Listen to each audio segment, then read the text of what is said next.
let's talk about you, Felix. What's your surprise? Oh, you want me to go first? Yeah, because Trip you and guys I you're gonna go back and forth. We about have a this thing. New yeah, thing. we got a thing. So I started bouncing around, and I'm not going to go through all the games, but I've never played it. I got Rayman Legends. That's a game. It is a retro game, but that's not a retro game that I want to talk about that I've played before. I've never played. But you gave money for this. For that one, that was $5. Got it. So I got that for $5. Then I started digging through PS Now, and I saw a couple of games. One of them was mentioned on the show. Locke had mentioned the sequel to this, which he said was his game of the year. What was it called again? Senua's Sacrifice? No, that wasn't his game of the year this year. His was Apex Legends. No, it was I like don't know, an it begins indie with game. a T or something. But anyway, the first Tarkov. one. No, the first one they did was Pillars of Eternity. That's what I got. And then there's a second game that he's playing now that's only on PC. It's not. It's that I not can't Path get. of Exile, but it's like another Diablo top-down. Yeah, it's RPG. isometric. Yeah. Clicky isometric thingy. So anyway, so I got that game, and that was free on PS Now. So I got that, and then I downloaded a game called Grand Ages Medieval, which is like basically a rip of Civilization, but it only is in the medieval era. So you build like castles, and like you got to do it faster than someone else if you're playing against a real player. But in my case, I'm just going to play the campaign part. It's like an RTS. Real-time strategy yeah. for sure, but Cool. but just in the medieval era. You don't go through all time, and it's very you're micromanaging medieval towns. So I thought that was really cool. Sweet. Graphics looked pretty good. It came out in like 2015, and Okay. I got that on the PS4. And then lastly, for $15, I bought one of my favorite retro games of all time. Oh, exciting. PS2 era, based on a wonderful motion picture that came out the year I was born, 1978.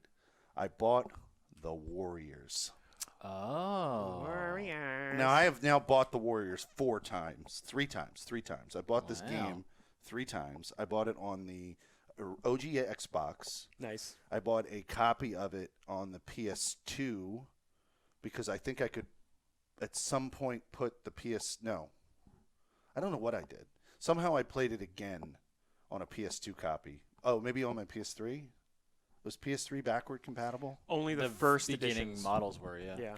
Yes. So the original PS3 that I had, that I ended up like selling to Locke actually, that one I originally played The Warriors on PlayStation 2. I have a disc of that. And then lastly, I now bought it on the PS4 because it's sold in the store for $15.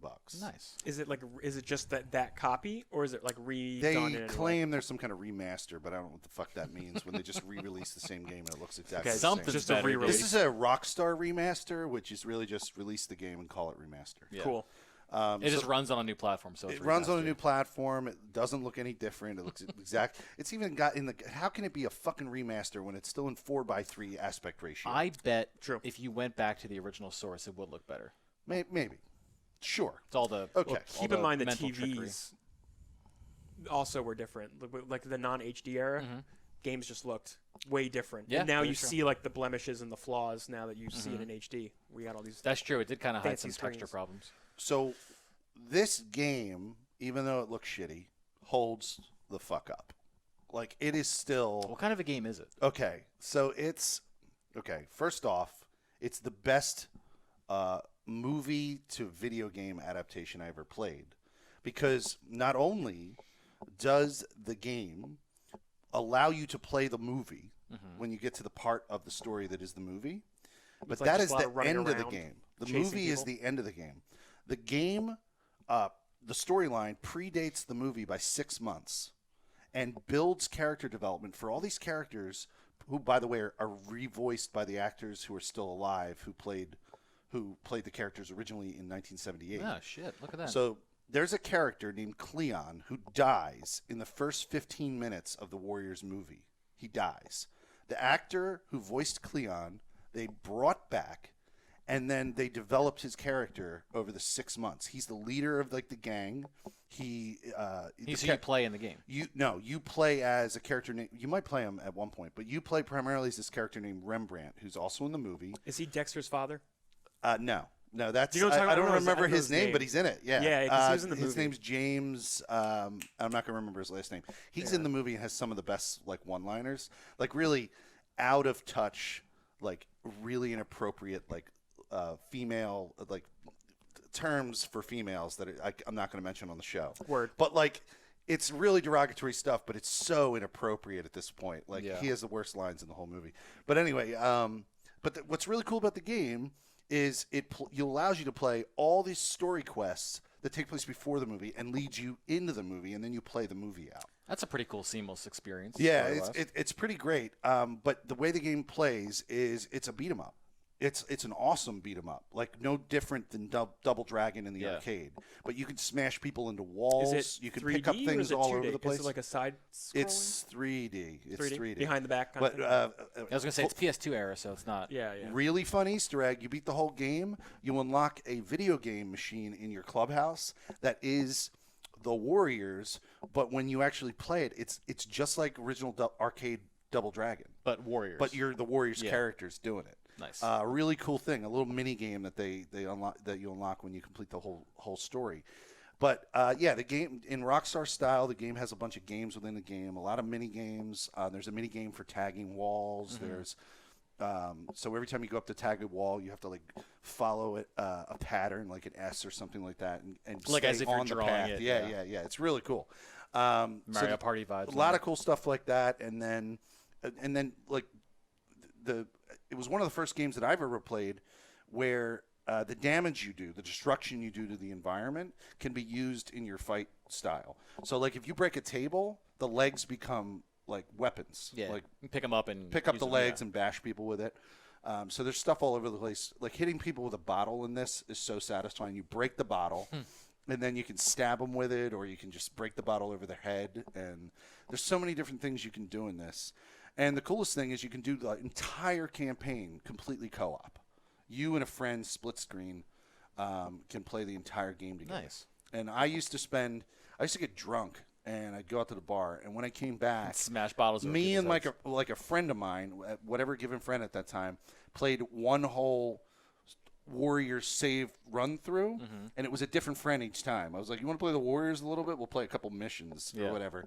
We're drunk as fuck, and they're on one side, I'm on the other side, and we would come home and we would play the Warriors. But I had a great time with this game. I love this game. I recommend this game to anybody, and it really does hold up if you can handle the fact that it, has more boxy graphics from like Right.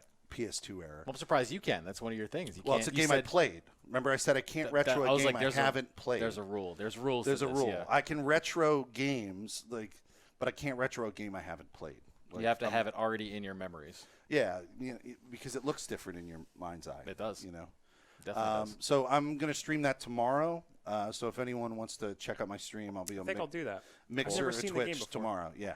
I'm going to start from the very beginning, and I'm going to play like a full I'm probably not going to finish it tomorrow, but I'm going to play over the next couple days. Its campaign is probably about, I would say it's probably about, I don't know, 12 hours or 14 hours tops. Okay. So it's not very long, but a bunch of story stuff in the Rockstar style. It kind of reminds me, it's nothing like the game that you're describing, but it kind of reminds me of Enter the Matrix in terms of movie tie-ins and games that like went along with IP that was already kind of established. How it sets that up, because that was a side plot to the movie. Yes. To part 2, yeah, right? Exactly. Yeah. So it it's a danced side in and out plot. of the things that happened parallel to, I think, Matrix Reloaded. This you is like played as Niobe. Niobe, yeah, And Ghost. that sounds right. Jada Pinkett Smith. Jada Pinkett and Smith. The other person. guy. Yeah. Here's the thing, though. That was a marketing tie-in. You can't call it anything but that. I mean, it was a game, it's- but it was also definitely Warriors that. came out. It was I mean, they literally shot scenes at the same time they were shooting their movie. So Exactly. It was. I mean, I don't want to reduce it to like a billboard. It definitely had a crossover effect advertising wise, but it's a little more than that. Maybe it's more Warriors credit. came out in 1978. That's the year I was born. If you listen to interviews of the guys who played the characters, when they came to them and said to them, "We're making a video game out of an IP that you performed in like 30 years ago," the guys were like completely confused and shocked, and they didn't understand why. Well, it's a video game. But Dan Houser and Sam Houser, who have been fans of crime fiction their entire life. Dan Houser and Sam Houser are the developers and creators of Grand Theft Auto.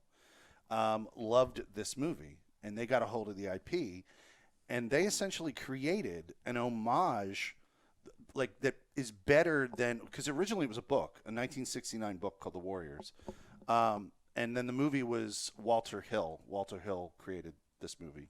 He's a famous Hollywood director, but like when the movie came out, like you said, these two developers at Rockstar wanted to know more about the characters that they didn't get a chance to know, really, because some of them are in the movie and some of them die very quickly in the beginning of the movie.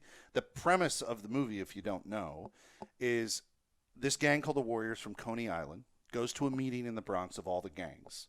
The big gang leader of the biggest gang, whatever they're called, I can't remember their name. Not the Warriors. Gramercy Riffs. That's what they're called, the Gramercy Riffs. The leader of the biggest gang, the Gramercy Riffs, wants to unify the gangs. So he invites them to the Bronx in a peace offering to say, basically, we're 60,000 gang members. The cops in the city are 20,000. We can take the cops and run the city, basically, close off Manhattan to ourselves. And when they're holding this meeting, he gets shot. And then somebody blames the Warriors in the crowd, even though they didn't do it. And then they have to get from the Bronx all the way at the top of Manhattan Island, all the way down to Coney Island, which is all the way at the furthest point south of Manhattan Island, while traveling through all of these different boroughs where there are these rival gangs that want to kill them. So basically the whole movie is a race, a chase, every neighborhood they go into, it's a thriller. Like, it turns into this thriller, but it's also action-packed, and it's great. It's a good movie. That has a really good finale at the end where they face off with the gang that framed them, basically. But it's a great movie, but they add so much more with this game. And I'm passionate about it as much as Dan and I'm Sam excited Houser to see you play this. I'll turn It's a you good on in sell. the morning. Yeah. Definitely a good sell. Check it out. So that's my thing on the Warriors. Nice. Oh, yeah. Cool. Are you ready to talk about... Oh, yeah. Somebody typed in the chat. Sorry. I'm acknowledging the chat. That's the most famous line. Can you dig it? Can you dig it? Yeah. Can you dig it? That's good stuff. Yeah. That's good stuff. Chat, do not encourage Felix for good, please. I'm going to break. I'm going to stop talking to you. I'm going to stop. This is the last episode ever. Won't do it again. Ever. You acknowledge that, chat.